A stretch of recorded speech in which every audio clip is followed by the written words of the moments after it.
Welcome everyone. Good evening, good morning, or good afternoon, depending on wherever you are joining from. Thank you for joining us tonight for this Bulletproofing Your Career Ascension and Enhancing Your Leadership Presence, organized by the Women Tech Network. I am Mischella Jayachandran. I'm a Chief Enterprise Architect, and I'm honored to be presenting today along with some fellow amazing women in tech, Sarah and Vidhu. Very excited to be part of this event as we delve into the insights and experiences of our speaking members and their journey towards various leadership positions in corporate and in consulting. If recent history is of any proof, women continue to break barriers across sectors, industries, and no journey is the same, but we can all have common challenges and that addresses women. And so I'm thrilled to be joining you from East Coast here. Let me pass it on to Sarah and Vidhu for a quick round of introduction before we jump in. So very quickly, hi guys, I'm Sarah Narag. I am actually just sitting in the Middle East, and I'll be talking to you a bit more when it comes to my piece, but that's me, I'm Sarah. Thanks for joining. Hey everyone, my name is Vidhu. I'm based in London. I'm originally from India, and I am looking forward to sharing my journey with you guys later on. Nice to meet you all. Thanks, Sarah and Vidhu. So let's just get started. In this session, instead of giving you a bulleted list of things to do in your career, we planned a session where we could share our experiences so that you can have a more personal experience, and in retrospect, we will share our insights along the way as well. So I'll start off this session with a very funny and interesting stories. At my work at BCG, we had a women's group session, and I invited a couple of my male co-workers to be part of this women's group presentation. It was an informal presentation. It was a formal presentation, nothing informal that we generally have going on in our women's group. A couple of guys joined us. And then in a couple of minutes, they said, I'm feeling very uncomfortable, I'm going to jump off. and I asked them, why are you so uncomfortable? It's like, there's a group full of women, and we were just talking about a client project presentation. So I want to applaud everybody here who've been in those situations where you are the only one in the room. Maybe it was your account or your project or your organization. Applaud yourself, because it's apparently very hard for men. So with that, I'll start off with one of the usual questions I get is, how to get into leadership positions? So early on in my career, I worked in some tech and some in non-tech, but I started off in non-tech. So I'm also a child psychologist by training before I entered engineering and technology. So I worked with a lot of children, and then I realized, well, I also want to do something in tech. And that's how I transitioned from a completely non-tech world to a tech world. I started off and I worked in consulting for a few years. I still felt that I was not doing enough technology. So I decided to switch my career about 6 months before I was up for manager promotion. And when I was trying to switch, the offers I was getting in technology and engineering companies were very entry level. But then I took it, but I still negotiated a position higher than entry level, and I was able to really get promoted fast. And I'll share along the journey on how I did that and how some of the not so great things I did in my career pivots landed me this exact role that I'm in. So when I'm in tech, I'm usually one woman. So in a couple of my companies that I worked in, I was one of the 4 women in the entire organization. And there's a simple story is how I landed into leadership was completely an accident, because there was once I was in this room full of men, and they were debating about a technical issue that was also an organizational issue. And there were 2 groups that were really fighting. And I was just, when we are in a group full of men and they're fighting, being the only woman, it's very hard to voice your opinion. But I tried to stop them, and I say, hey, what about this? That will satisfy both the parties. And they said, wow, that's brilliant. And they went back to arguing and debating. And that's when it clicked to me. Sometimes it's not about the solution. It's about bringing different stakeholders in the same on the same page. And that's where my spark for leadership started. So after that meeting, I went back and I still gathered a bunch of my team members and I implemented it.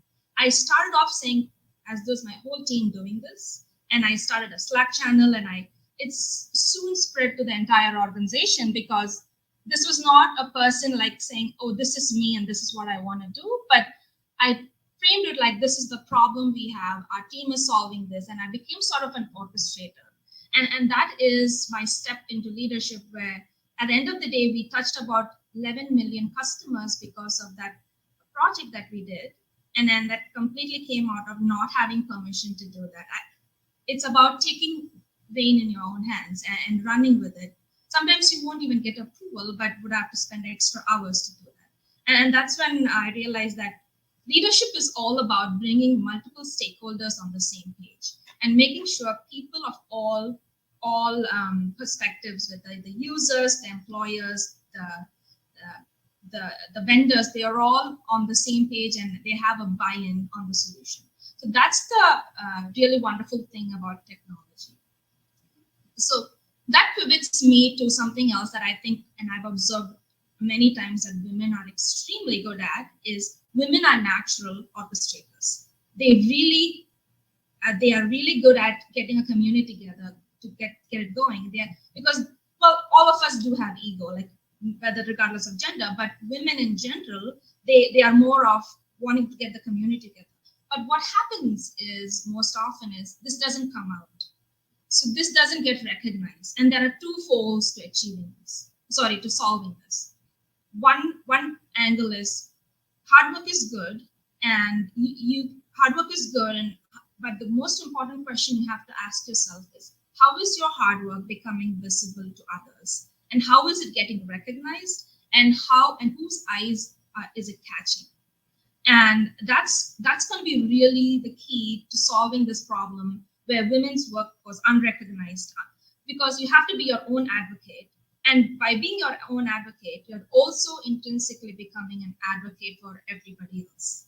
So that has been really my experience, that when you advocate and you push yourself, you're actually building others along the way, and you're paying it forward on whoever helped you before you.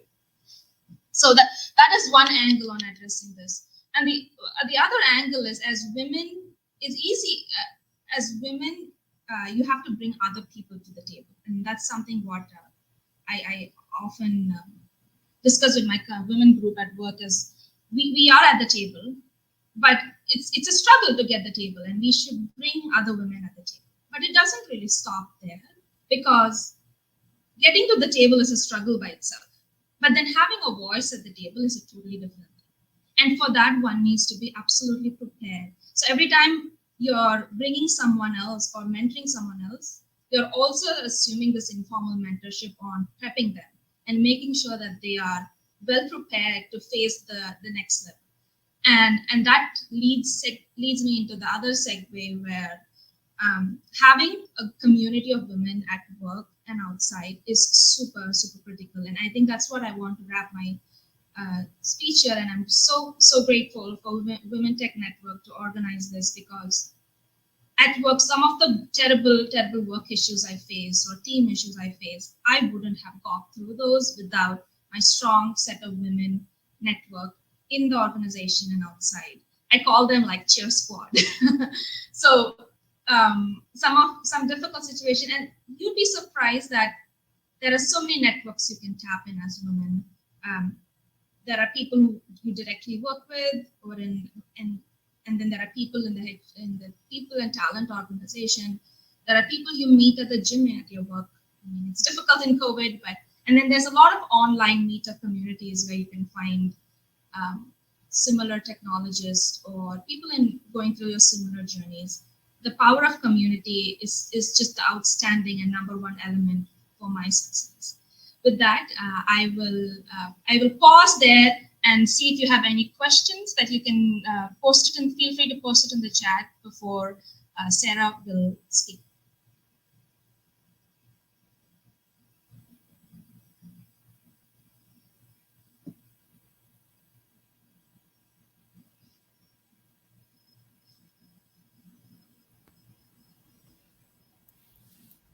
Okay, so I'm not seeing any questions. So I'm just going to carry on from here. And Mischella, you said some really beautiful things that really touched me as a woman, and I definitely can relate to a lot of those things.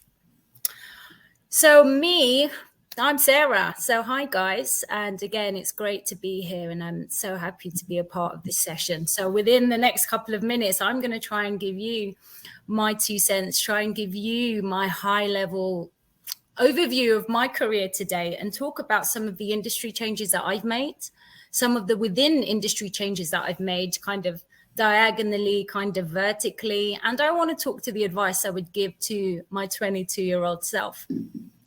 A little bit about me. So I'm first generation British, born to Filipino parents who moved to the UK back in the 70s to try and make a better life for themselves and for their families. And the reason I sound like this, I was born and raised in Tottenham in North London. I lived there my whole life until about 6 years ago, where now I've been living and working in Muscat in the Sultanate of Oman because I was headhunted to do the job that I'm doing now. So what's really interesting about that and why I start with that, because it actually makes me a third culture kid. And for anyone who's not really heard of that phrase, it's basically someone who's born and raised in a country and culture other to that of their parents.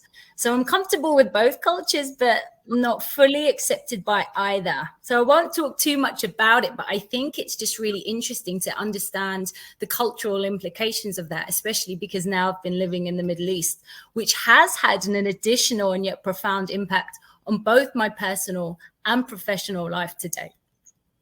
So I actually started working when I was 15 years old. I started working as soon as I could get that national insurance number. So I was 15 years old, living the dream, what I was thinking, by working part-time for a sports fashion retailer. And I did that for about 7-8 years until I graduated when I was 22. And when I did graduate from Brunel, I then embarked on what I'm calling now my professional career. I actually had secured 2 jobs at the time I had left university, and one was to teach maths and business studies actually to high school / secondary school students, depending on where you're from.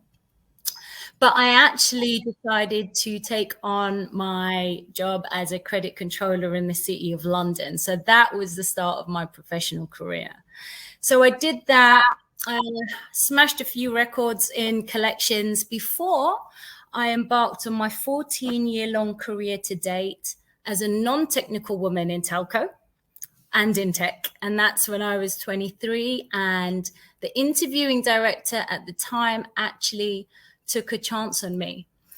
And what was really interesting and what I'm really grateful for being part of this panel was it gave me a chance to reflect on my career and realize how many transitions I made actually between the ages of 15 and 23, because I moved from retail to editorial, then into telco.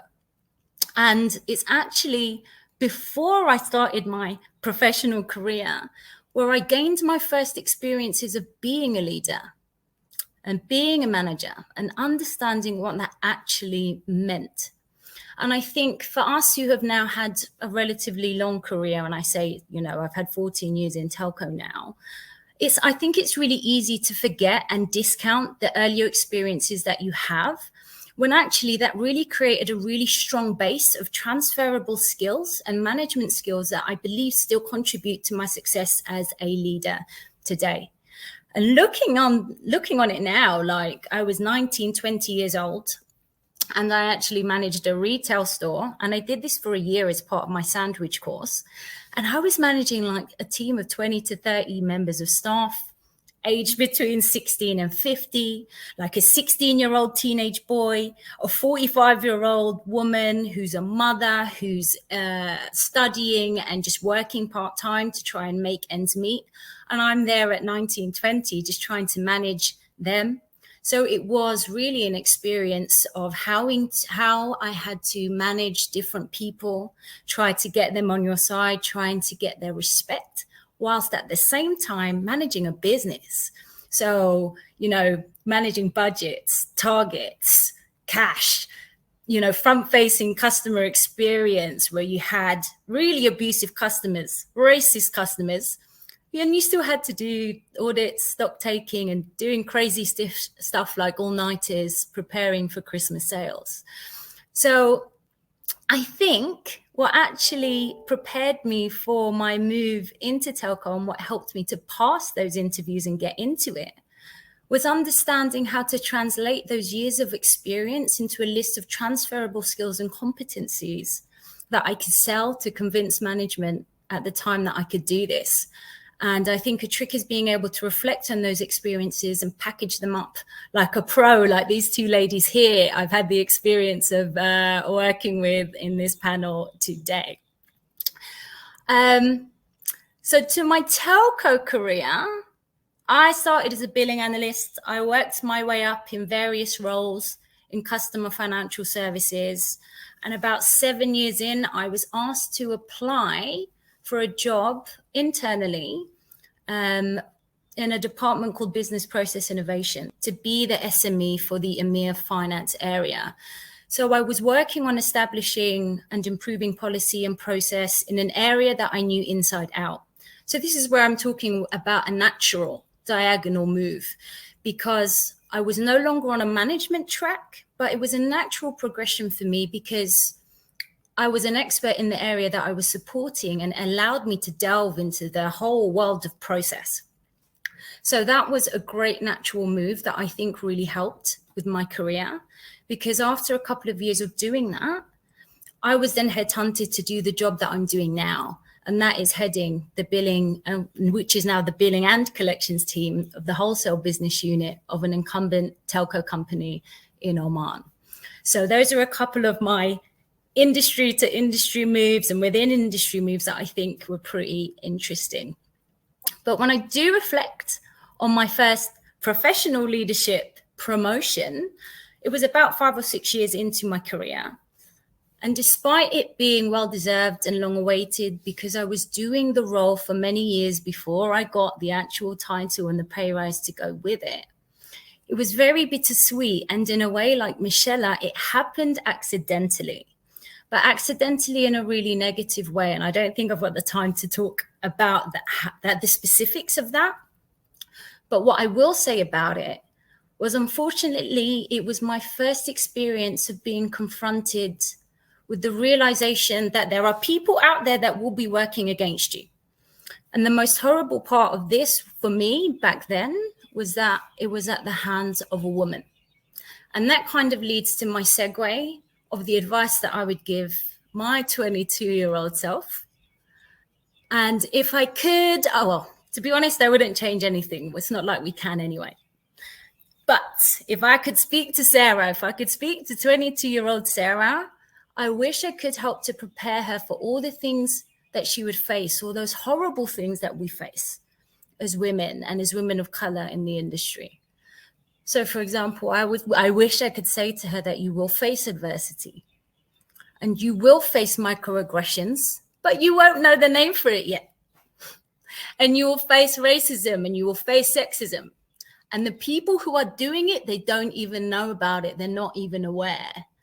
And you will feel the need to laugh at jokes that don't feel quite right, but you will come through it. And this is what builds your resilience, and this is your power. And I will tell Sarah, you will feel lonely. You will look around and you will see that there is no one else that looks like you. In your team, in your company, as you move levels. And this is your power. And you will learn these lessons and you're going to teach these lessons. You will be first, you will be an only, and you will be different. But this is your power. And you will nurture and you'll grow and you'll protect other women coming after you as a result. And this is your power. So I kind of want to end here by saying, if any of you are a woman that can help a 22-year-old Sarah that needs mentoring, that needs guidance, that can find her power, please do, because I wish I had someone there for me. So On that note, I'm wondering if you guys have any questions for me. Otherwise, I'm handing over to the lovely Vidhu.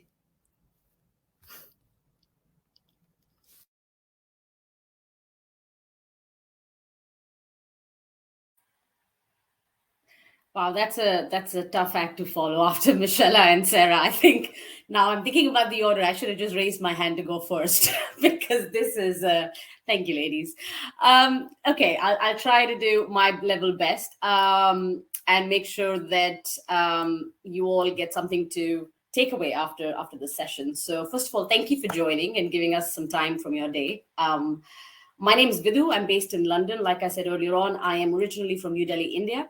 I moved to the UK at the peak of 2008 recession. So I think now that I look back, I think probably it was the best time to actually explore a net new country, put all your eggs in one basket, go and do an MBA and see what the future has in store for you. Basically, 2 years of gruesome struggle. Let's summarize it there, where nothing seems to work. Everything is a rejection or a no. But now, almost 10 years later, I look back and I'm like, well, that was a good thing that happened to me. So I would like to start there because I think my journey started at probably what I call one of the lowest periods of my life. And I don't think it could have ever been worse. And I say that when I'm reading things in the news that we're heading towards another recession. I'd like to tell myself I'm a little better prepared now, but who knows? So my day job is I lead global sales enablement and growth marketing for the Accenture Microsoft partnership. So Accenture is a big consultancy, and we have partnerships with all of the leading technology platform providers. So whether SAP, Microsoft, AWS, etc. And I lead global sales enablement. It's a group that comprises of about, I want to say 70-ish thousand people across the world. A lot of them are way smarter than me because they are people who know the technology. And I say that upfront because this is one of the things that has helped me be successful in my role. So I'm a philosophy undergraduate turned into a marketing MBA graduate, turned into a technology marketeer. So my career has taken me through many different journeys, and I've worked across different industries with different type of clients, and everything that Sarah and Mischella mentioned, everything I was basically in my head saying yes, yes, yes, absolutely, this has happened. And I think now that at this stage of my career, I feel like I've made my peace with it, that yes, it happens, but I've also tried to teach myself, how do I be better prepared? If it was to happen in the next 5 years, am I better prepared today than I was 10 years ago? So coming from a family of engineers, my father, my sisters, my husband, I come from a family of engineers, and I'm married to an engineer. Everybody talks technology around me. And for the longest period of time, I used to kind of, for a lack of a better word, judge myself by saying that maybe I will not understand technology because I come from an arts background. I'm a marketeer. I will never be able to understand how technology truly operates the way everybody else does. But 6 years ago, I properly fell into the world of technology. And 6 years in, I think I can tell myself, shut up, because that's not true. Basically, the ability for me to go back and join the dots in my career, in my personal life, that really helped me add value into my current role. And every single role I had simply came to me, I say simply, quote unquote, came to me by basically just saying yes. Somebody reached out to me and they said, oh, this is a great program. And I didn't try to research about it too much. I didn't try to overthink it, because sometimes when I used to overthink it, I would be really nervous and I would end up saying no. And there came a point when I told myself, it's fine. What's the worst that can happen? And I kept reminding myself that in 2008, you started when there was recession. So it can't be worse than that. It can only be better than that. And I was trying to fool myself to a point where it started to actually work in my favor. And one thing led to another, and I basically fell 100% into the world of Accenture technology, whether it is smart connected products, whether it's partner platforms, whether it is our internal IP, whatever it is, all about technology. And one of the things that I saw in my journey, and now that I'm getting into this leadership space, so within Accenture, I'm responsible for a few people. I'm responsible for their success journey. And basically what has helped me be successful is what I have experienced from my predecessors or my leaders. Good, bad, ugly, everything combined. I've not been that lucky, but I've had the best leaders always. I've had some pretty horrible ones. And I want to turn back and say thank you to them. But I try to take all of that, take all of those learnings to actually implement them in what I do today. It's easier said than done. It's not straightforward. But at the same time, if I can somewhere remind myself of where, like Sarah also said, if I can remind myself where I was and what I needed to give somebody else, I think that itself is a very powerful feeling. It's a very empowering feeling. And the second thing is that, when we talk about breaking into tech, I have this conversation with a lot of my friends who come from the arts world. And I know Sarah and I had a few conversations, and Mischella, and when we all were sort of planning this panel, we had these discussions around, at the end of the day, we're all consumers. I consume technology every single minute of the day. So I know how that technology should make me feel if I'm happy with that technology. Now, if I take that feeling and put it on the back end or the side where you actually develop a strategic technology platform, I am using my personal experience to enhance it. And I started to take that thinking into my roles, into different roles that I took within Accenture and otherwise. And I started to realize that there were a lot of things that I could understand, I could comprehend, I could actually add net new value to. Whereas the younger self, the 22-year-old self of mine would say, no, you're being stupid. You don't know anything about it. You've not done engineering. And I think that's the fundamental lesson for myself, which is that you are a consumer and a customer. So if you put yourself into that space, even for 30 seconds, you're able to answer a lot of questions that I've seen in the past. People try to do, a lot of, and no offense, like that's great, do research, do user testing and all of that, but also take into account how you at an individual level feel about that technology. Now, moving on from there really quickly to, being a leader in this space, one of the challenges that I experienced was that when I fell into the world of technology and technology sales enablement or leadership roles, I realized that people might view me as not the smartest cookie in the world, or in the room or at the table. And at first, it would really bother me. And to what, being an immigrant, moved from India, you sound different, you look different. Sometimes it's harder to understand the jokes because I've not been brought up with those kind of jokes or those metaphors. It's very different. Like sometimes I remember I used to work for an English lady, and she would say something, and I would actually write it down I carry this small book, and I would write it down, and then I would go back and read what she had said because I could not understand the metaphor. So one of the challenges was not just being the smartest person when it came to technology, but also culturally being a very different person. Now, I will not deny, for a while, I did use it against me, where I would keep telling myself, I need to be part of the group. I need to be the same person. I need to know the exact same things. And then something flipped in my head where I told myself that I will never be one of them, but I can be a better version of who I am. So I cannot stop being who I am, right?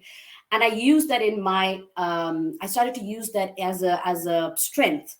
And if there was something that was, let's say, pronounced in a funny way. Sometimes there used to be serious meetings and I would say something which would sound very different. But in an Indian language or cultural sense, it makes perfect sense.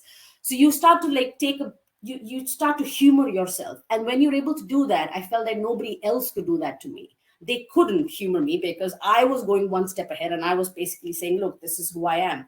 And that gave me confidence, but also started to build authenticity around me. So people no longer viewed me as somebody who is new to this world or doesn't understand technology or doesn't come with technology, credentials like courses and certifications.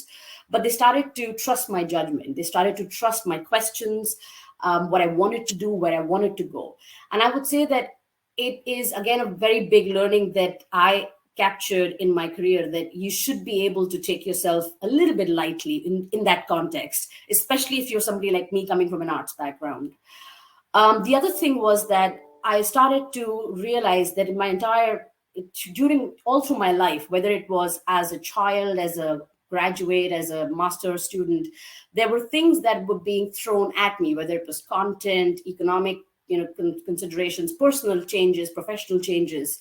And I realized that if I started to join the dots, there was a fabulous picture that was basically being built in front of me. I could lift those real experiences and move them into other areas. What that means is, if I was working in the industry of utilities and, energy clients, I can actually lift that insight and learning into today, the role that I do right now.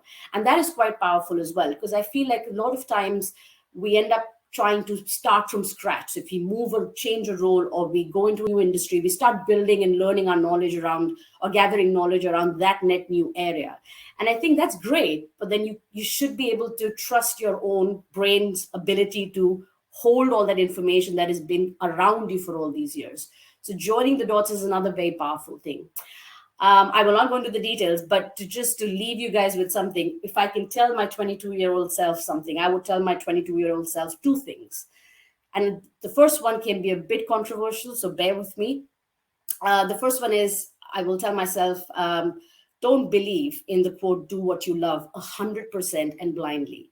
Because if I had believed in that 100% and I had refused to move from that saying that do what you love, I would have never been where I am today. And where I am today, I'm very happy, very grateful, very thankful for all experiences.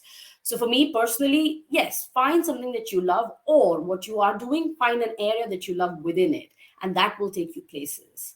And then the second thing I would tell my 22-year-old self is that there are three things that when they intersect, that becomes a sweet spot for your success. The first is find what you're good at. And I personally believe everybody's good at something. We have innate strengths, right? Secondly is find something that's worth doing. And that for me translates into, if you're doing something for people, for the next generation, sustainability is, I know it's a very marketing term now, but it is a very big thing. And then the third thing is, where can you capture value? Value for Vidhu in her role. And I think where these three things intersect, I believe that is the sweet spot to actually do wonders as a woman in not just technology, but woman in a leadership space. And I will leave you with that. Thank you for listening. Okay, let's open it up to questions.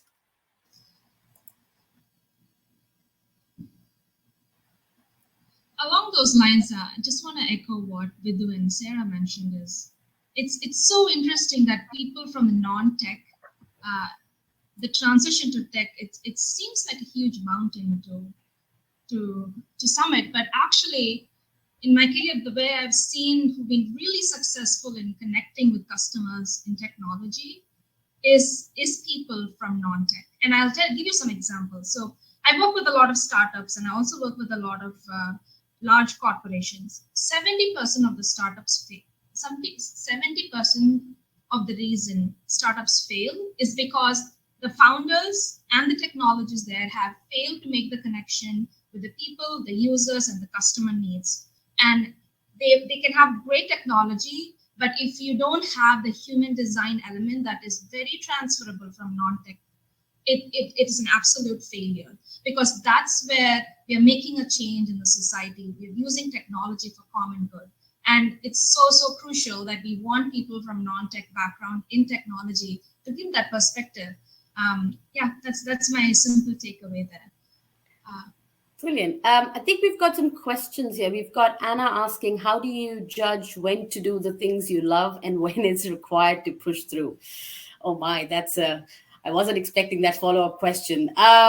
In my opinion, I think there comes a time, if you reflect long enough and if you look back at your experiences, there comes a time when your brain in your gut tells you that I love doing this, but it's not going to take me places. And it could be something as basic as, in college, I thought, okay, I want to be a dancer. In my head, I thought I could be the world's best dancer. The reality is, no, I can dance, but I will not be the world's best dancer. And you make your peace with it, and you find something that you can love within your role, or find a role that you fall in love with. I hope that answers your question. And also, I also say, like, what you love will change, and it definitely has for me. Because, and I think putting in hard work is good, and they say sometimes hard work is struggle, but make sure that everything you're pushing through, everything you're struggling for is taking you to the next level.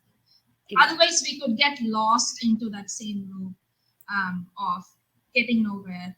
And I super believe in experimentation. I was a child psychologist, I was a consultant, and I was an engineer. And these are the skills that I accumulated over time that immediately gave me this ascension into this role that I have at a company.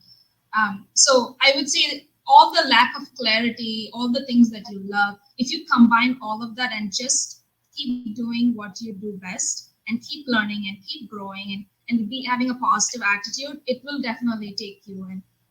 And sometimes it may feel like you're just looking at a dark space, but then the stars will come through slowly.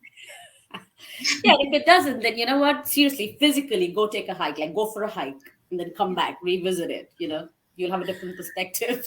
And I think just my 2 cents on this is, I think something we have to learn to do in all areas of our lives is to give ourselves boundaries and figure out what that limit is and say when enough is enough.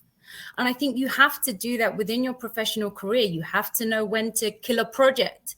If it's not working, know when to kill it and don't drag a dead horse. And this is also the same thing with your life, right? Establishing boundaries is extremely important. No, 100%. I think that's really important. Yeah. Any other questions? I don't think I can see any. Fatima asked one, and it was a very big one. I think it's just a whole discussion on panel. And I think it was like, how do we change the things that I think I went through? And I think this is just a massive discussion on what women are going through and the whole DE&I thing. But I think one thing that's working really well is just talking to people and understanding and asking them, what was your experience? Because what I found, even at my young age of mid-high 30s, is even talking to my peers and my friends who do look like me, maybe not in my industry, but some of them don't even realize what they've gone through, even now. So I think it's just worth asking other women, what's been your experience? Did you realize that this had happened to you? Did you realize this? And this is what happened to me. Talk and share. And there's actually a really nice sense of community that you can have when you have this vulnerability. And you can actually say, and especially, I can feel very, very intimidated by being here, talking with these amazing women, 2 amazing women. But actually, we are women, we are vulnerable. There's a lot of things we do have in common. So let's break down those barriers by talking about them with each other. Share your experiences, guys. That's an easy one to start with, at least. Definitely. I think we've got a minute left. Any last questions? Anything else that we can help answer? Going once, going twice. Okay, I think we're good. All right, thank you everyone for joining and giving us your time. Feel free to reach out on LinkedIn and connect. And on behalf of my fellow panelists, we hope that you found something interesting and insightful that will help you in your professional and or personal journey. And yeah, have a great day and rest of your week. Take care. Thank you. Bye, everybody. Bye.